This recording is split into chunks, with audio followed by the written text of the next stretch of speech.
בבית הכנסת כשאומרים אבינו מלכנו, כולם צועקים אמן. À la synagogue, lorsqu'on dit Avinu Malkeno, tout le monde crie de manière enthousiaste Amen. רפואה שלמה, Parnassa. אמן. פרנסה טובה, אמן. מי לא רוצה?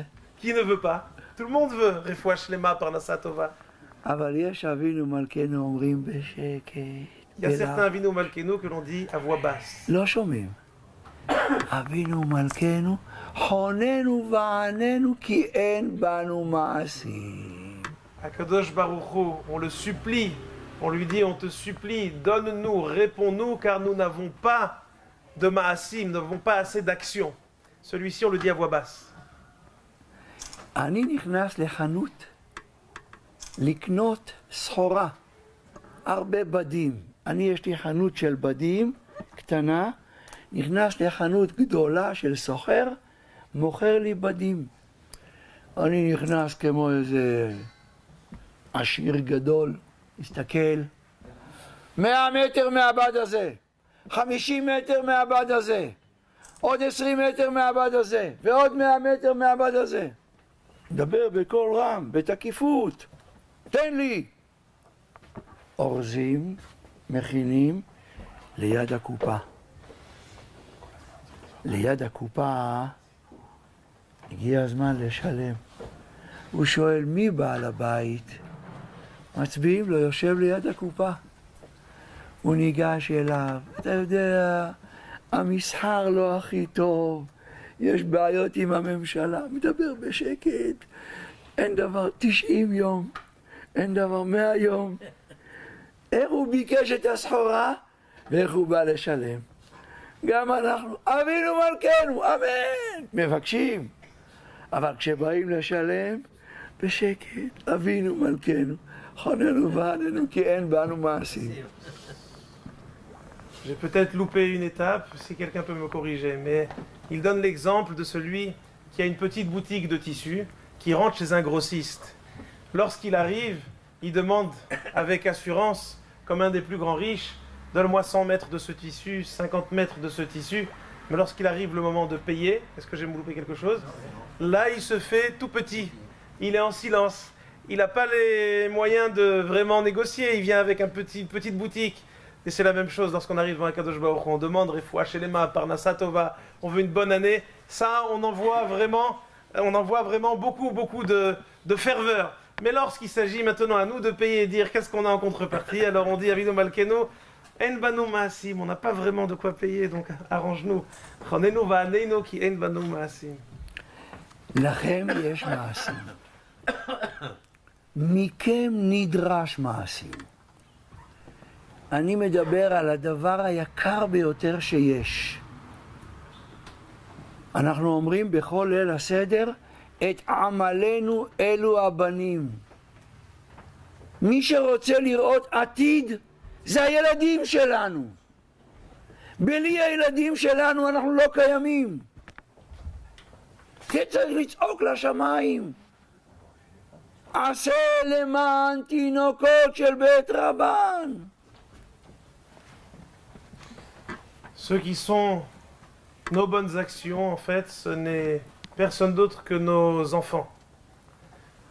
En fait, lorsque nous prions à Kadosh Baruch Hu, on lui demande, Avinu Malkenu, on lui demande, notre Père, notre Roi, de faire pour les Tinokot Shel Beit Rabban, pour les enfants qui étudient la Torah. Lorsque l'on prie, notre seule assurance, notre seul gage de confiance, ce sont nos enfants. J'ai peut-être loupé un élément? C'est bon? הילדים זה אור. הקדוש ברוך הוא נתן לנו עיניים למעלה. האדם החכם עיניו בראשו. לכל בעלי החיים העיניים בראש. אבל החכם עיניו בראשו לראות למרחוק. ההמשך של הפסוק, כסיל בחושך הולך. איך אני הולך בחושך? נזהר לא ליפול נזהר לא להתקל, אז אני מסתכל כאן ועכשיו. Nos enfants sont appelés notre lumière. Akadosh Baruch Hu a mis les yeux chez l'être humain, en haut, sur le visage. Il les a mis en haut, pour que l'on puisse voir loin. D'autres créatures, les autres vivants, ont aussi les yeux dans la tête, mais ils les ont en bas. Chacham enav berosho. Celui qui est intelligent, il a les yeux, on dit, dans sa tête, c'est-à-dire qu'il voit loin. L'intelligence, c'est de voir loin. La suite du verset, c'est Ksil bachoshech yahalech, que l'imbécile est celui qui marche comme dans l'obscurité, c'est-à-dire qu'il marche pas à pas, en faisant attention et surtout en regardant vers le bas, sans regarder loin. אם אדם רוצה לראות אור בחיים שלו, כולנו מזדקנים. מגיעים לגיל 70, הילדים איפה? ברחו, פרחו, עזבו, הלכו. אני קצת רוצה לדבר איתם, אין לי זמן. מפני שלא השקעתי בהם כשהם היו ילדים קטנים. התעלמתי מהם. מה רציתי? רציתי שיהיה לו מקצוע. רציתי שיהיה לו עתיד. זה לא עתיד, זה מוות. להתחנך בין הגויים, לא לקחת אישה מהאוניברסיטה, לא לקחת בחור מהאוניברסיטה, זה מוות, זה לחתוך אותנו. אנחנו רוצים לחיות. איך חיים? חינוך יהודי. פה יושבים אנשים שברוך השם, ברוך השם, הילדים שלהם לומדים בחינוך יהודי. אבל אתם מכירים עוד יהודים כאן בבורדו. אתם מכירים עוד יהודים, אם אני עובר ליד הים ורואה מישהו הולך לטבוע, אני לא יודע לשחות. עם הבגדים, עם הכל, אני רץ להציל אותו. אני עלול לבוא לידי סכנה. אני עלול לטבוע, אני אשתדל. כאן לא נכנסים לסכנה. לקחת אותו, לחבק אותו, חבר שלי. הילד שלך תשלח לחינוך של היהודים. יהיה לך עתיד של יהודים. לא להתייאש. Nous voulons voir de la lumière. Nous voulons voir au loin. Quelle est notre lumière? Ce sont nos enfants. Eh bien, nos enfants, on les voit, on ne peut rien faire. Notre avenir, ce n'est personne d'autre que nos enfants. On avance en âge, on arrive à l'âge 70 ans plus, on cherche les enfants. Ils sont plus là, on veut parler avec lui, avec eux. Ils sont plus là, ils sont partis, ils sont à l'autre bout du monde, ils n'écoutent plus. On n'arrive plus à voir le lien qu'on souhaiterait avoir avec eux. Pourquoi? Parce que lorsqu'ils étaient enfants, on n'a pas assez investi en eux. Si on veut les retrouver plus tard, il faut investir dès leur plus jeune enfance en eux. Au moment où ils étaient enfants, on a plutôt favorisé leur carrière. On disait on veut qu'ils aient un futur, on veut qu'ils aient une belle carrière, mais on ne pensait pas à l'essentiel. À l'essentiel pour nous qui est en fait la vie juive, l'éducation juive. Et ça demande un investissement intense dès le plus jeune âge. Lorsque l'on voit un enfant qui est en train de se perdre, un enfant quel qu'il soit, même si ce n'est pas le nôtre, parce qu'il dit Baruch Hashem ici, les gens ici ont forcément un lien avec l'éducation juive s'ils sont là. Mais on connaît tous à Bordeaux des gens qui n'ont pas leurs enfants dans une école juive, et même si nous on peut penser ne pas avoir la prétention, on a la prétention de ne pas pouvoir forcément aller sauver quelqu'un qui est en train de se noyer, mais il y a des moments où lorsque quelqu'un se noie, eh bien on plonge même si on ne sait pas bien nager, même avec ses vêtements, pour aller le récupérer, pour ne pas qu'il se noie. Il dit à plus forte raison lorsqu'il s'agit d'aller prendre quelqu'un, l'enlacer. C'est facile, on ne lui demande pas de plonger et de lui faire prendre conscience que la lumière de ses yeux, c'est son avenir, et son avenir, c'est ses enfants. Et s'il veut que ses enfants restent à table, il faut qu'ils aient une éducation juive. אני מברך. כמו שהרב ממן קיבל ברכה מהאבא שלי, שעכשיו הוא יעשה יותר, וזה נקרא יותר. הרב ממן התעסק עם הבוגרים, עכשיו הוא מתעסק עם הילדים. הבעל שם טוב, שאלו אותו כשהוא כבר היה מפורסם, גדול, למה הוא מתגעגע? הוא אמר להם לחזור להיות מלמד דרדקה, ללמד ילדים. כי זה המקצוע הכי אהוב, הכי טוב. ואני מאחל לרב ממן שיחזור להיות צעיר עם הילדים בבריאות טובה וברוב נחת כל הימים. אמן. שנה טובה ומבורכת. תודה רבה. עוד ישב לי כמה שאלות. אולי הרב רוצה כיסא. לא, אני לא יושב, תמשיך. De même que le père du Rav, le Rav Ovadia Alav Shalom, Zecher Tzadik Livracha, a béni le rabbin Maman en lui disant à sa retraite, et bien maintenant tu vas faire encore plus que ce que tu faisais avant, et ça s'est réalisé parce que ce qu'il a vu à l'école c'est plus. Il dit, il lui souhaite aujourd'hui également, il dit comme le Baal Shem Tov, lorsque vous savez que le Baal Shem Tov au début de sa vie il s'occupait d'enfants, et puis plus tard lorsqu'il était connu il avait beaucoup de disciples.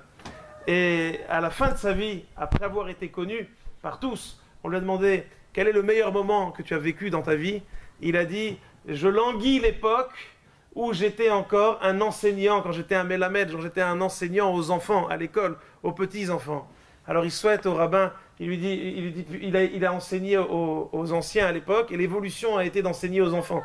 Donc il lui souhaite de rajeunir avec les enfants. Alors maintenant, si vous voulez bien, on profite.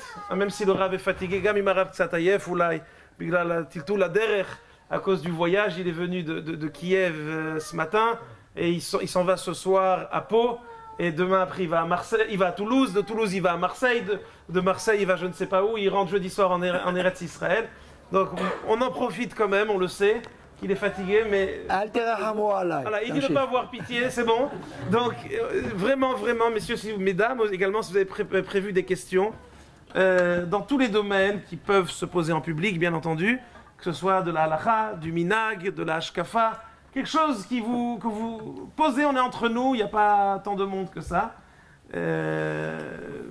On commence par qui vous voulez, entre-temps, vous pouvez réfléchir à la question. Je veux juste faire une petite Anira Grotze. אם כבר הרב הזכיר את הזמן של הבעל שם טוב, אז אשתי עכשיו, אז זה דירקט על האתר שלנו, אז היא ראתה את הסיפור הזה. לא, את השיעור, בהתחלת השיעור, וגם היא ראתה את הרב בבית ספר, אז היא כתבה לי, אולי כי אנחנו מחפשים מלמד לחדר, שיקחו את הרב. תבקש רשות בכל אופן. Est-ce que quelqu'un a des questions, s'il vous plaît? Il faut poser la première toujours, c'est comme ça. Oui. Je veux savoir si ce qu'il vient de raconter, il vient de dire, est-ce qu'on peut, croyez-vous que cela suffise que de donner une éducation juive à des enfants lorsqu'ils partent, il peut y avoir une déperdition complète avec les Serara et d'autres rencontres. Donc quel outil donner en plus? Voilà. חינוך יהודי זה משהו מאוד טוב, מאוד עוזר, אבל חינוך זה רק שלב בחיים. איך מצליחים שגם אחרי הבית ספר הילדים יישארו קרוב? איזה שאלה. מתוקה. אם לא היית שואל, אני הייתי צריך להגיד את זה. Si tu n'avais pas demandé, je l'aurais posé moi, j'aurais dû le dire. לא גומרים להתחנך. On finit pas son éducation, c'est jamais fini. אני זקן, לא גמרתי להתחנך. Je suis vieux, j'ai pas fini d'être éduqué. אבל את החינוך מקבלים בדוגמה אישית. Je suis encore en train d'être... דוגמה אישית. אני צריך להיות, אבא. האבא מראה לילדים שלו. דוגמה אישית. Le père doit être un exemple pour ses enfants en permanence. החינוך היהודי בבית הספר זה לא הכל. זה גם בית. L'éducation juive à l'école, ça n'est pas tout.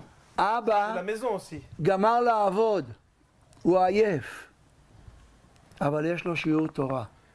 Le papa est fatigué, il vient de finir son travail, mais il doit aller maintenant ressortir à un cours de Torah. כמה שבן אדם ילמד, עדיין הוא יודע כמה הוא לא יודע. כמה שבן אדם לא ילמד, הוא חושב שהוא יודע כבר הכל. Je dois leur expliquer. Autant un homme va étudier, plus il étudie, plus il comprendra que c'est pas suffisant et qu'il doit étudier encore. Il va s'apercevoir de ce qu'il ne connaît pas. Moins il étudie, plus il s'auto-suffira. Il pensera tout connaître. Je répète, excusez-moi. Plus on étudie, plus on comprend le manque que l'on a. moins on étudie, plus on s'autosatisfait. אני רוצה לנצל שהגברות נמצאות כאן. הגברת מחכה בבית כל היום. מתי הבעל שלה יבוא הביתה לדבר איתה? הוא אומר לה, יש עכשיו שיעור תורה. ואני אשאר לבד. Il profite de l'occasion où les dames sont assises ici et il dit, pour une épouse, attendre des fois longtemps que son mari rentre du travail, c'est long. Le mari rentre et il lui dit maintenant je dois retourner au cours de Torah. Quoi, je vais rester seul encore? Réaction. אני עורך חתונות, אני עורך חופות. לפני החופה אני מבקש מהחתן והכלה שיבואו לדבר איתי.